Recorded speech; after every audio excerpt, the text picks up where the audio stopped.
¿Cómo están? Muy buenas tardes. Esto es Ciudad Abierta, un espacio en el que todas las personas tienen voz. Una coproducción de Ciudad TV 21.2, el canal del Congreso de la Ciudad de México y el Consejo para Prevenir y Eliminar la Discriminación de la Ciudad de México, el COPRED. Nuestro tema del día de hoy, personas intersex. Cuando las variaciones naturales del cuerpo se hacen presentes y difieren del estándar de la condición masculina o femenina. Y para dar inicio vamos a comenzar platicando con Hannah Aoy, activista por los derechos humanos de las personas intersex, quien nos va a dar un panorama de qué significa este término, qué engloba, qué comprende. Por su parte, Francisco Javier Conde González, coordinador del Centro de Investigación Aplicada de Derechos Humanos, nos hablará del trabajo y apoyo de las instituciones de derechos humanos a las personas intersex. Y en el ámbito internacional, Gastón Rosa, autor del libro La niña que no veían, nos va a platicar sobre este cuento de inclusión. Hoy Ciudad Abierta cambia de rostro porque a partir de esta emisión la titular del espacio será la nueva presidenta del COPRED. Nos da mucho gusto darle la bienvenida a Geraldina González de la Vega. Ella estudió Derecho en la Universidad Iberoamericana, es maestra en Derecho Público por la Universidad Anáhuac del Sur y se ha especializado en temas de derechos humanos y género. También ha publicado artículos en distintas revistas de corte científico y es autora del libro Ouroboros, Reflexiones en torno a lo constitucional. Por otro lado, ha participado como coautora en diversas obras relacionadas con la interpretación constitucional y los derechos humanos. En cuanto a su actividad académica, ha impartido clases en varias instituciones educativas, tanto de la Ciudad de México como del interior del país. Así que hoy le damos la bienvenida oficialmente a este espacio. Muchas gracias, Geraldina, gracias por estar con nosotros. Bienvenida a tu espacio. A tu espacio. Muchísimas gracias, muchísimas gracias. Es un enorme placer para mí estar aquí, estrenándome en este espacio con ustedes y con este tema tan importante y tan relevante.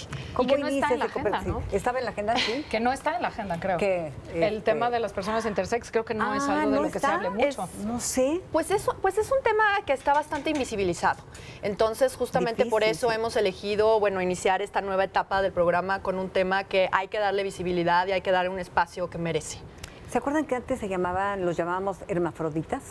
Sí. Y ahora pues le pusimos, no sé si realmente es un tema feo llamarlos. No, sí, por supuesto. Bueno, sí, el tema es justamente la estigmatización que conlleva el concepto. Entonces, se ha preferido utilizar el término intersex para justamente despegar el estigma, digamos, que conlleva la palabra hermafrodita, ¿no? Entonces, ¿Y este término se usa a nivel global o es un término que se acuña en México? No, es un término que se utiliza a nivel global. De hecho, para decirle al público que es cuando se utilizan las siglas LGBTTTI, es la I de las siglas. Mira. Entonces, pues justamente esta es la idea de visibilizar el tema. Ahora con las invitadas, con los invitados, estaremos platicando justamente sobre qué es la intersexualidad, de qué se trata y sobre todo resaltar, por un lado, el tema de toda la discriminación y los estigmas que sufren las personas intersex, por un lado, y por el otro lado, qué tipo de esfuerzos se han estado realizando desde las instituciones y desde la sociedad civil para visibilizar el tema y educar y sensibilizar sobre el tema a la población. Por supuesto. Yo diría la parte psicológica, ¿no? Sobre todo de los chavos, en cuanto a cuando se visualizan de tal forma, no sé a qué edad, que ya tienen conciencia de que no saben si son hombres o son mujeres, pues yo creo que es un tema muy fuerte para ellos. Por supuesto, sí, es toda una cuestión muy relevante el tema de la identidad.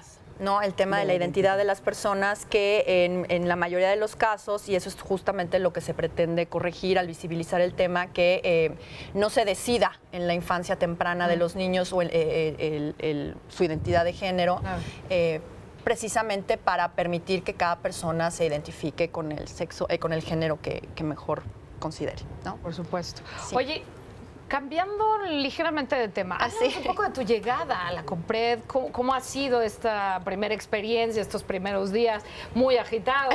Sí. Pero bueno, pues para que la audiencia también vaya conociéndote y vaya Claro, un poco sí, empapándose. mi llegada al Consejo ha sido, pues a través de varios años que llevo ya trabajando temas de derechos humanos, sobre todo enfocada en el tema de igualdad y no discriminación, desde la academia, desde el activismo y sobre todo desde un enfoque constitucional de aterrizaje, digamos, de los derechos humanos. Se abrió en agosto la convocatoria por parte de la Asamblea del Consejo del COPRED y pues presenté mi postulación y bueno, pues después de un proceso en el que participamos varios candidatos, todos con credenciales enormes, gente muy, muy valiosa que también tiene carreras muy importantes en el tema de igualdad y no discriminación. Este proceso consistió en varias etapas que fueron conducidas por parte de la Asamblea. Y al final la Asamblea, después de una entrevista que se nos hizo y después de la valoración de las entrevistas y de los papeles que entregamos de los currículums, decidió enviar una terna al jefe de gobierno y el jefe de gobierno, pues después de valorar, determinó designarme a mí como presidenta del Consejo, lo cual ha sido un enorme honor para mí y una enorme responsabilidad porque, bueno, encuentro una institución pues ya con un trabajo consolidado, con un trabajo de 7 años muy importante que se ha venido realizando y, bueno, pues con ciertas rutas y con ciertos retos claro. que se nos presentan ahora, ¿no? El aterrizaje de la Constitución de la Ciudad de México, la conformación del nuevo gobierno y bueno, pues evidentemente que estos 7 años se ha luchado y se ha logrado visibilizar los actos de discriminación, dejar de normalizar los actos de discriminación y bueno, pues ahora me toca consolidar esta tarea y sobre todo continuar con esta tarea de sensibilización y de educación tanto a los grupos discriminados, a los grupos de atención prioritaria, como los llama nuestra Constitución, como a las personas que tienen un privilegio, ¿no? Entonces, claro. pues... ¿Y en qué puntos, no sé, piensas poner como más énfasis? Sabemos que todos los temas son importantes, pero claro, sí. ¿cuáles van a ser tus acentos? Sí, bueno, evidentemente todas las cuestiones son importantes. No hay un grupo o un acto discriminatorio más importante que otro, porque todos lastiman al final del día la dignidad de las personas. Pero creo que uno de los puntos más relevantes es combatir el clasismo y el racismo que todavía se viven en esta ciudad, ¿no? Me parece que han sido muy evidentes, por ejemplo, ahora con las campañas políticas, los ataques entre los simpatizantes de un partido contra los de otro, que no se trataban de discrepancias de ideología o de cómo atacar o resolver problemas económicos, políticos, sociales del país, sino eran ataques en muchos casos clasistas, racistas, que bueno, se manifestaron en este aspecto, pero que se manifiestan en muchos otros aspectos de la vida cotidiana, ¿no?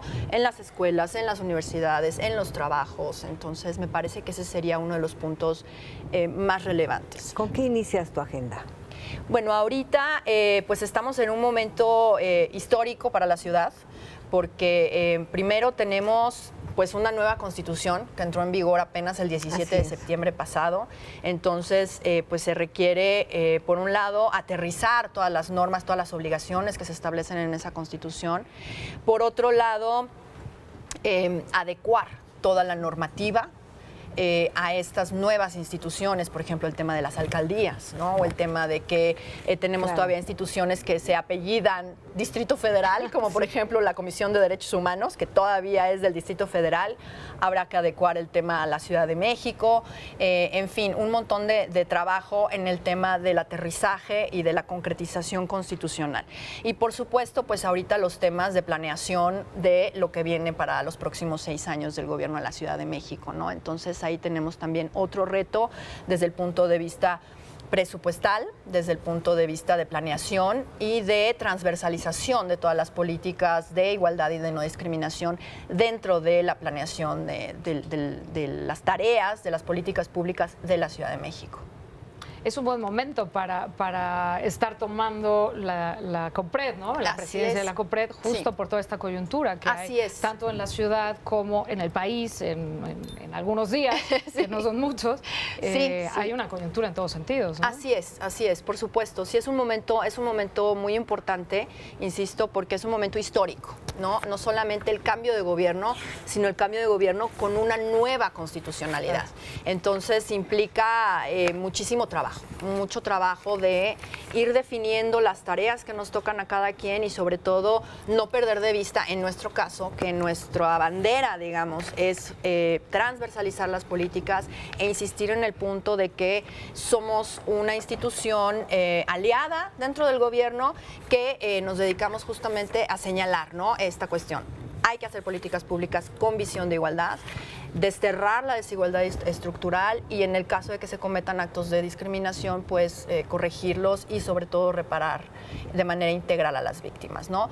De cara al gobierno y de cara a la sociedad, pues igual es una tarea de difusión, de educación, de concientización, de sensibilización y de, en su caso, de reparar los daños que entes privados cometan a la hora de discriminar a personas, ¿no?